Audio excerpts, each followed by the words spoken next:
back to Just Chatting with Kelly, another episode with my girls. Y'all can say hi. I'm so happy to have Anika, Shaniqua, and Tammy. Wait, Shan, I'm sorry. Oh my God. Anika, Shan, Tammy. So before we jump right in, actually I have a game for us to play, but if you guys could just briefly just introduce yourselves, tell the people about you. One thing about you, it have to be a lot. Okay. Say your name. Hey guys, my name is Anika. I am 26 years old. I am a social worker. And I love to work with families and children. Yes. go ahead, drop your resume on this platform. Yes, I love that. Look, I'm gonna keep it short. Hi everyone, my name is Shan, and I am also a fellow YouTuber like Kelly. And I work. I'll put her link. Oh, Oh, that's so nice. that's right, so sweet. And I'm a program administrator. Youth development, things of that nature. Yes, we work in Black women in here. Hello everyone, I am Tammy. I am currently in a master's program, so that's what takes up most of my time. But yeah, as Kelly said, we are all working women here, just doing what we love to do. All right, y'all. So in honor of Women's History Month, if you guys have not been on my Instagram page, I did a live on, what women thought a good man is supposed to be. So I said, let me call up some of my girlfriends. Let's continue this in a different way. We're gonna dig a little bit deeper today for y'all. So that's what we're gonna do. Before we do that, I have a weird, fun game for us to play. Don't look at my questions. Oh my god. So this game is called Would You Rather. Would you rather wear stiletto heels every day, all day, or wear a push-up bra every day, all day? Oh my gosh. Heels, hands down. Heels? Yes. I think I'll do the push-up. I think the push-up bra. Because you're walking all over the place, I'm clumsy sometimes, all day, every day in the house. Push I me know. up, baby. Maybe because I'm short. I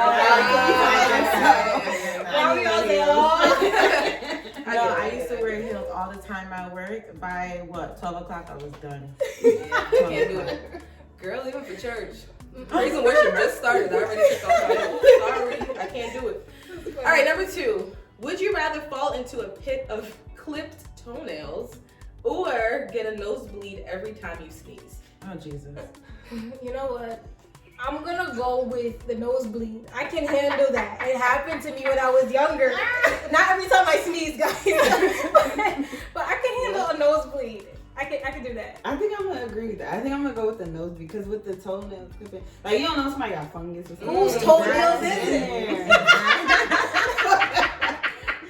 I go with the nosebleed, definitely. Yeah, for me, nosebleed, I cannot do toenails. It's No. nasty. It's nasty. No. All right. Would you rather have the job you had when you were 18, and if that means you didn't have a job at 18, just whatever you were doing at 18, for the rest of your life, or have 18 babies? Oh, Jesus. What did that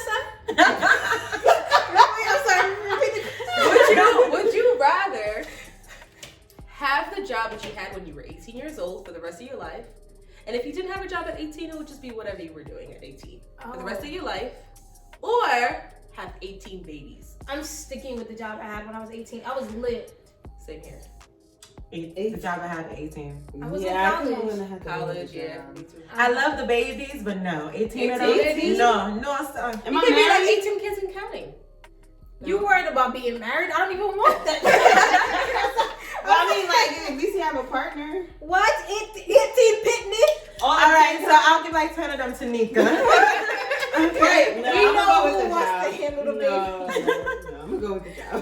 And the last one before we dive right into our topic, this one says, would you rather be with a man for the rest of your life that has a permanent odor, meaning he smells like a garbage truck, or be with a man that has no teeth or a job? No teeth and a job? I'll take the odor because I can always spray. No No, teeth I'm asking you and no job? Yeah, he has no teeth and no job. job? Sorry, and no job. Oh, no teeth and no No, job? I'm gonna have to go with the Whoa. I'll go with the odor. Wow, Then yeah. again, I can't really take a man that smells bad. I mean, but you didn't say that we couldn't get him some soap. I'll have lots of perfume on my dresser. I have some Febreze, you know. We can get him a detox and start cleansing it from the Inside out. Absolutely. Okay, that's good. That's good. All right, y'all. So we're about to dive right in. Like I said, in honor of Women's History Month, I wanted to ask a few questions about, just a woman's worth, and especially when it comes to relationships with men. So my first question to you guys is, when you hear the phrase "to be a woman of integrity," what's the first thing that comes to mind? Now, integrity I have here is basically having strong values, morals, principles, and you're following them. You're not budging. You're sure of who you are. Asking these deep questions. Ooh. I'm sorry, I got deep too quick. we were like up here. So, I'll give y'all some time, but I'll answer while you guys think on this question. To be a woman of integrity, for me, I think it's important that a woman maintains her integrity, and especially in a relationship. She's not easily broken. You know what I mean? And broken meaning like she's not easily swayed when it comes to her values, her principles. She's not allowing a man to dictate who she is as a woman. And there's a lot of women that, they either lose their integrity or they just weren't big on it in the first place. So I think it's very important. The first thing that comes to mind, being a woman of integrity, is being a woman that is sure of herself and she's not going to allow a man to change those things. I agree. I think along those lines, the first thing that kind of came to my mind was knowing your worth as a woman. So when it comes to integrity, I think knowing your worth is a big part of that, because when you know your worth, that kind of sets the mood for what decisions you're going to make. It sets the mood for how you're going to behave in that relationship.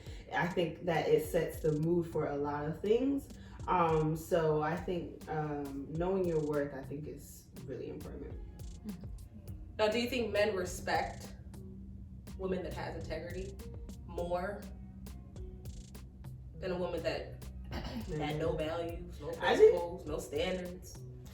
I think it depends on the guy. Because some guys will be like, yeah, I don't care, they just out here, living their life. But then there are, some men that are like, no, like, I need to know that you're this type of woman. I'm cool with that because that's how I am, as the man, I'm saying. So I think it depends on the type of man.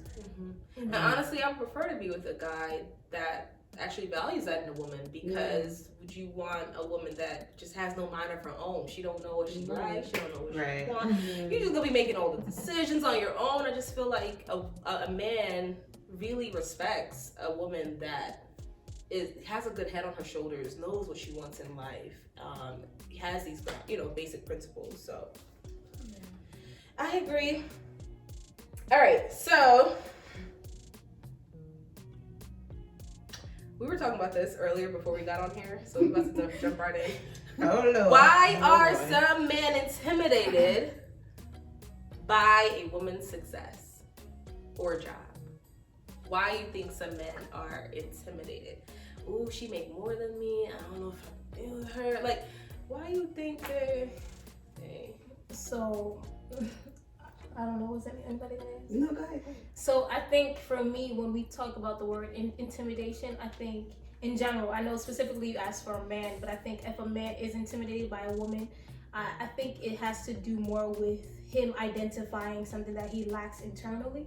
I think when people in general are intimidated, it's usually because you feel as though you are subpar or you have not met the standard. Like, you'll see how certain people shut down in certain conversations because they may feel like, well, I don't really know the answer. I've even personally done that. Like, just growing up in school in different educational settings, sometimes you may shut down when you feel like the other party you're talking to either knows more than you, or they make you feel like what you think or how you are in that current state is not of much value. So I think if a man is intimidated by a woman who may be a little bit more accomplished than him, it's also because of his own insecurity and not feeling as if he can add value to her, or he may feel like he just doesn't measure up. I like that answer, but at some point I feel like a man should move past that. Okay, I'm intimidated, I'm gonna do something about it.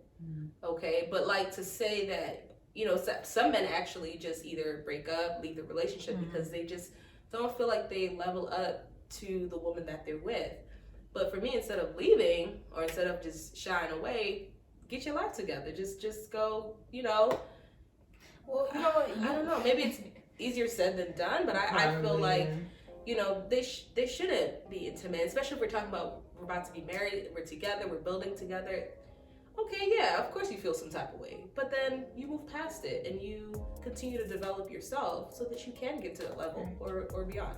I think one of the things is sometimes men feel like they need that time away from the relationship or from the female to get themselves together. They don't necessarily want to break up, but they may feel like, you know, I can't do this while I'm with you, so let me just take some time away. Let's, you know, split apart for a little bit while I get myself together. I think in a way that's okay, depending on the woman. What? No, I don't know. Like, I honestly don't know the answer to that question. Like, I don't know why some men feel intimidated by a successful woman. I don't know. I don't know. I think that's something that we should, I don't know, we're going to continue to explore. There's a lot of reasons behind that. Yeah. Don't worry, y'all. I'm going to get the answers from the guys, you know? Yes, y'all need to answer because I need to know. So that leads into the next question. Is it okay? I mean, we're all Christian women, so we kind of live our life based on, you know, Christian principles, but is it okay for a woman to then be the provider? There we go.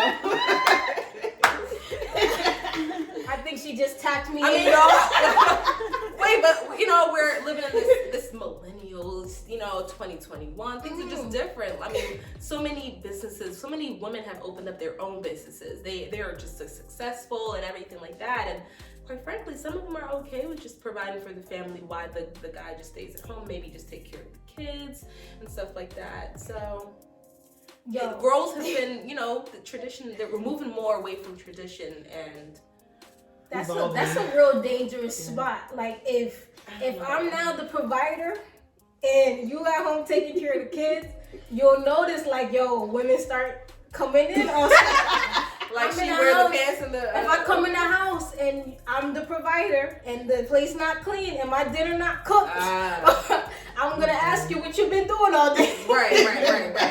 But no. I do not. I think that men should still be the providers, and being a provider doesn't necessarily mean that you have to make more money. Because even if the man doesn't make as much as you, it doesn't mean that he still cannot provide. I think we have to understand that the phrase provider is much more expansive than what we say. It's not just finances, just providing on a holistic level. And I do feel like that's the man's place. I believe that it's also biblical. Like, you know, the Bible says that a man should love his wife the way Christ loved the church. And Christ loved the church so much that he was willing to give his life for them. He was willing to provide for us in any way, shape, or form, just to make sure that we were positioned to live this life the way that God intended for us. So I do believe that it is the man's role to be the provider. I'm gonna let y'all. You got something else y'all want to say? I'm gonna play devil's advocate here. I think I got two answers too. I do think it's okay for the man to provide. However, for me, I'm just gonna speak on behalf of me because I am me.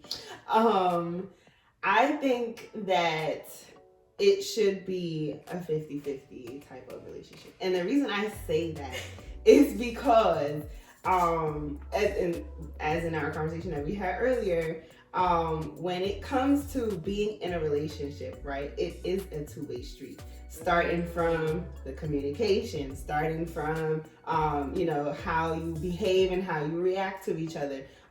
It starts with those principal things in a relationship. So why, when it comes to the financial part, does it have to be solely left on one person? Now, I think for me, how I will want to show my love to my significant other is to be able to go half and half in our financial situation. That's for me. You know, of course, that doesn't work for everybody, but for me, when it comes down to the bills, when it comes down to providing for ourselves and for the kids, when it comes to those type of things, I want to be able to say, you know, I am a contributor too. Like, I want to contribute to our relationship as well. So I think it's for me, it's important to be able to have that significant other that has that same mentality, because if they don't have that same mentality, that can block me from being in a relationship with you, because what if we're not on the I'm same sorry page. to interrupt you there. What if he says, I just appreciate that, but you know what, babe? I'm gonna handle everything. Are you okay with that? See, now that's if he says to me, yes, we both could do half and half, but I want to be responsible for it, then I'm okay with that. But for me to, I don't want to just go in with that mentality and say, I think that you should do all of this. That's not how I want to approach them. So, but yeah, if they come to me and say, don't worry, baby, I got it. I think you're bringing it up from a financial perspective, and I do want to be clear. Like when it comes to a provider just doesn't provide financially. Our parents are our providers. They did not just provide us with finances our entire life. I think it's also that person that takes the lead, and I do believe that it should be the man's position to take the lead. It doesn't mean that we don't co-facilitate sometimes, but ultimately being the lead of that process. Yeah, no, I definitely agree with that. I do think the man should lead in the relationship, but also that I think there should be also opportunities for us to, like you said, co-facilitate. There's I don't remember where it's taken from. Y'all got to forgive me, but I know there's somewhere in the Bible that talks about, just because we're submissive to that man and whatever doesn't mean that we're inferior. Right. There's an understanding that we could both bring something to the table, but ultimately I understand that you are the head over everything. But I do want to say on the flip side to that, there are some women out there, shout out to you women, that they are the sole providers financially, mostly in the areas financially, but the men makes up for it by cleaning the house, as Shan said earlier. He's cooking when she gets home, so it works for them. So shout out to you if that's your situation. Yes, for real. Kudos to you, it works for you. It shouldn't, but then there's a balance. It shouldn't all fall on one person. Right. You get me? So, all right. Woo! All right, we getting into something here. Oh boy. She made me nervous. So now let's talk a little bit more on relationships in terms of the men that women either choose to be with. And we already talked about integrity and all of that good stuff, right? So are red flags clear at the beginning of relationships? Why I'm asking this question is because there's a lot of women who, at the beginning of the relationships, he was checking everything off the list. I mean, he was honest. There was really no red flags at all. And in her mind, she felt secure, like this is a relationship that I want to move forward in, and I could see us growing together. Long story short, halfway in, or 2 years later, 5 years later, these red flags start to show up. So, what do y'all have to say about that? And for them, they feel deceived, or like, what's wrong with me? Like, I didn't see this happening, And whereas other people saying, girl, you didn't pay attention to them red flags because they was there in the beginning, but you just didn't want to see it. How do y'all feel about that? Like, are red flags clear in the beginning of a relationship? I feel like it depends on the woman. And I say that because for some women, if they know what they want, they know what they're looking for. And like you said, in that example, that man checks off every box, then if all they're focusing on is what's on their checklist, they're not going to see the other red flags. You get what I'm saying? But how do I say this?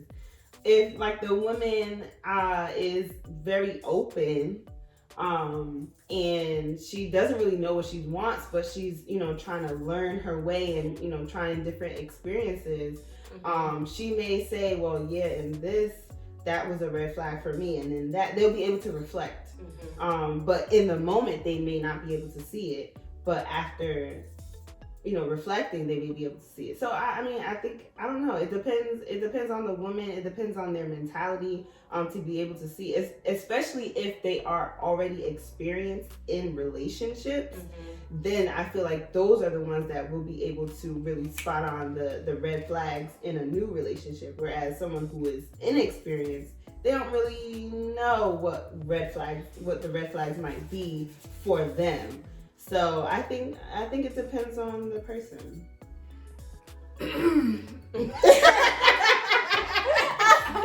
We just gonna butt heads, huh? That wasn't for dramatic effect, y'all. I needed to.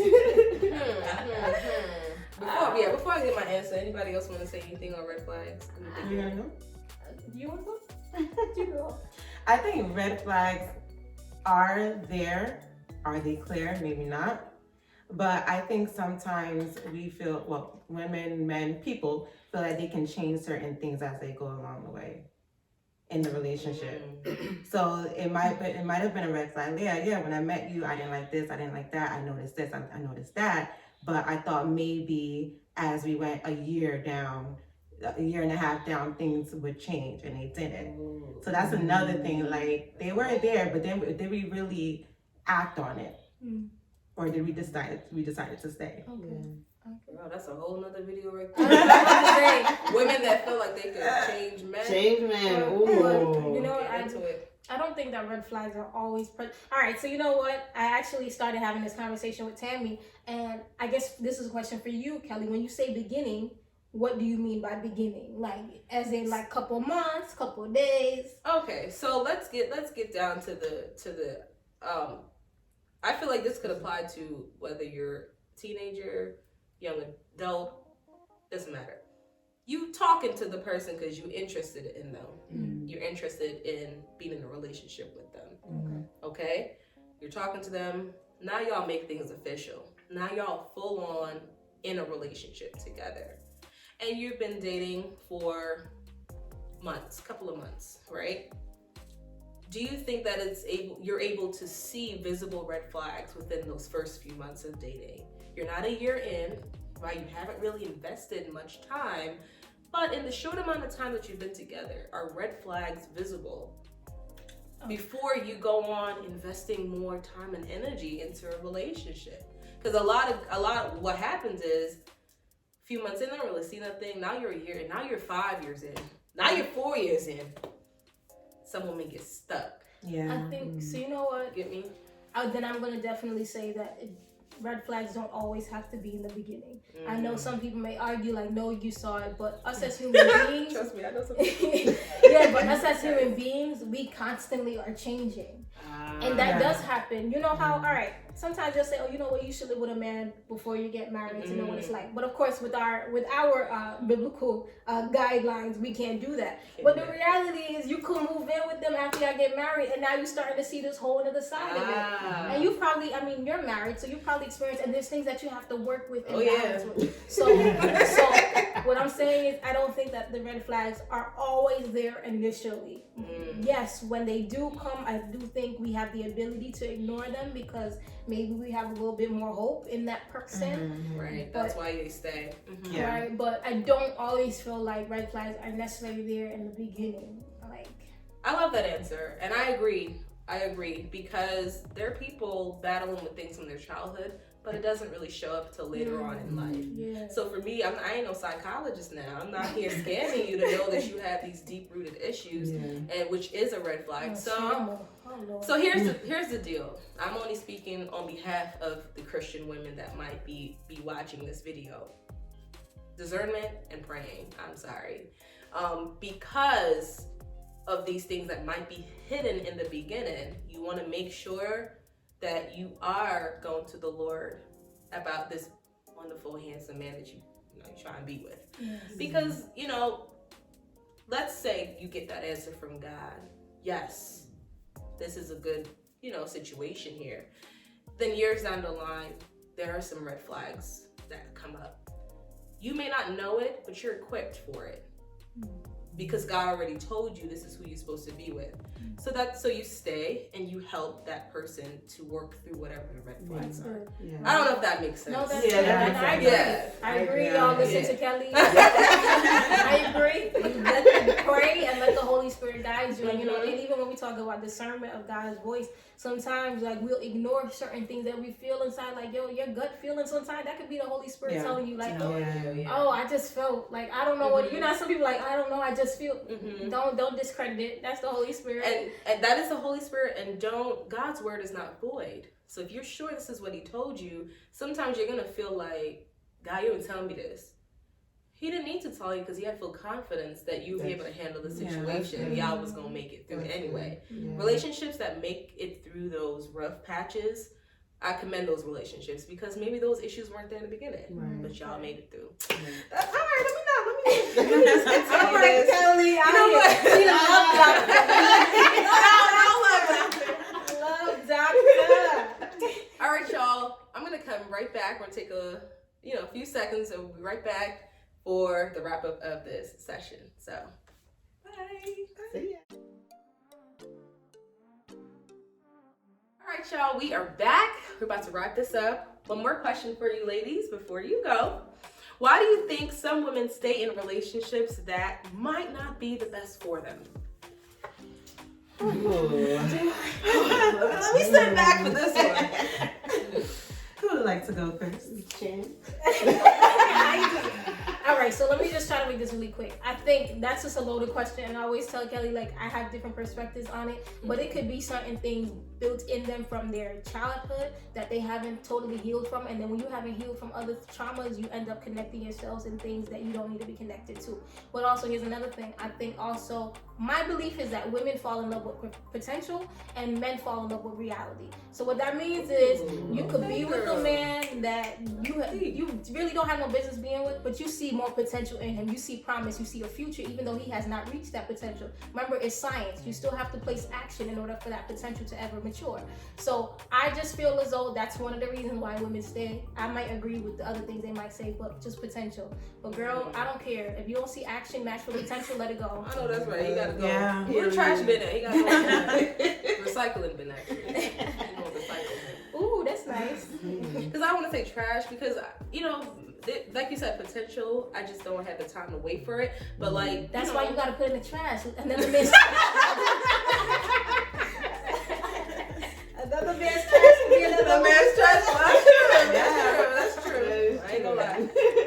But I feel like women take on this, like I think we said it earlier, I didn't really want to get into it, but it kind of really ties into why women stay in relationships that aren't the best for them. Because they, honestly, it boils down to them really thinking they could change the guy. So they have this glimpse of hope. Maybe he done did one good thing for the whole week. That's that hope, like, okay, maybe next week will be two things, so it'll, But I personally feel like if you make a list of good and bad, and the bad outweighs the good. All right, Medea. I took that from you, I ain't gonna lie. But it really is a true exercise that everybody should do. I wholeheartedly agree. Yeah, if there's more bad than good, what are you building? Right. What are you building? Honestly, you're drowning. You're building something on water where you're sinking and drowning because you're not changing anything. Like, that's just my personal feelings. Like, I feel like if you're in a relationship that's just not doing you any good. Now, I get the potential part. If you got potential, okay, I could work with that. But it's like, where do we cut off? Where's the cutoff? Where it's like, okay, this is too much for me as a woman. Like, now I'm giving too much of myself to the point where I'm losing myself.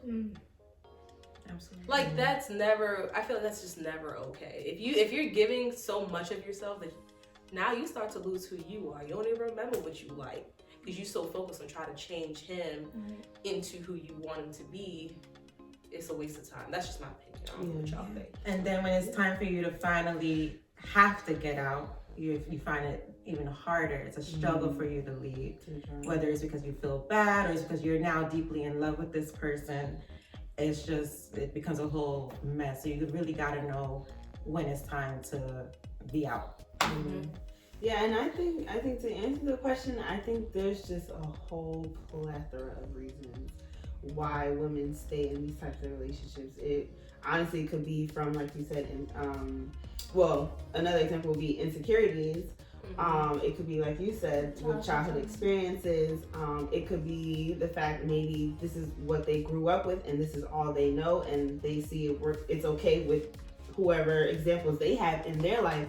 So that's what, they go for. So I feel like it's just way too many reasons as to why someone would stay in that type of relationship. You wanna know what I don't like? When people say, oh, he was dumb, she was dumb, why would she stay with him that long? And we're probably all guilty of that. Yeah. We really are. She's like, why did she? I promise you, I had to ask God to forgive me. Yeah. I was one of those women that would look at, I don't get it. Why she can't just leave him? Why is she putting herself? Why? And honestly, we're not in that woman's shoes. Yeah. And for what Tammy and what Anika and Shan was saying, that there's so many reasons as to why women stay. That is important to look at. It could be daddy issues why she stayed. Exactly. You know what I'm saying? Like there's so much. She could be looking for protection. Maybe he provides that. He might be gangbanging and shooting people, but he protects. He provides protection. Right. So for her, I'm gonna stay. And also to add, there's some women that wants to sense that they belong to somebody, that they're in a relationship. I know I've had companionship. I've had friends that as soon as they got out of one relationship, the next week they're in another one because they always want to feel the need to be with somebody. And then also I think another thing is a reason why you may stay is that you have not developed healthy boundaries for yourself. I was talking about that with Tamika because it's just not romantic, but it transcends like even platonic relationships. Like you may have friendships that have already expired, but you're still there because you haven't developed those healthy boundaries. And like Kelly was saying, you probably don't know yourself, or somebody said it, but I think the important thing of this video is whether you're young or you're a young adult like us, just really know who you are, know what you want, and stick with that. And when people don't measure up, whether it's friends, family, lover, you let it go because you're worth more than that. Yes, I know that's right. Girl. Look, so we about to wrap this up. No matter what age, I feel like this is some good stuff for you. And is there any advice that you guys want to give to your young adults, but to that woman concerning her worth and just anything positive to speak into those? Well, for me, I'm still learning myself. So to give advice, for me, what's working for me right now is to know my worth. And if I don't know what my worth is, find out, figure it out. Sit down, have moments to yourself, and really think about, okay, what is it that I bring to the table? What positive characteristics do I have? And really find out what your worth is. So that's my advice. Love it. I would just say choose you and give to you and give yourself grace along this journey. So when I say choose you, I think innately sometimes women, we have a tendency to really think of others more than we think of ourselves. I think that's just a natural part of our makeup. And also, I think we don't give ourselves enough. So whether it's time, whether it's sometimes we just need to eat, or whether it's, take yourself on that stroll. So I would just encourage you to choose you, give to you, and give yourself grace along the journey. That's good. And I would say constantly stay in prayer as much as you can. That prayer, that Spirit of God is going to direct you, show you the things that you need to see, and just help you along the journey. Amen. Thank you guys again. Happy National Women's History Month. Until the next video. Bye.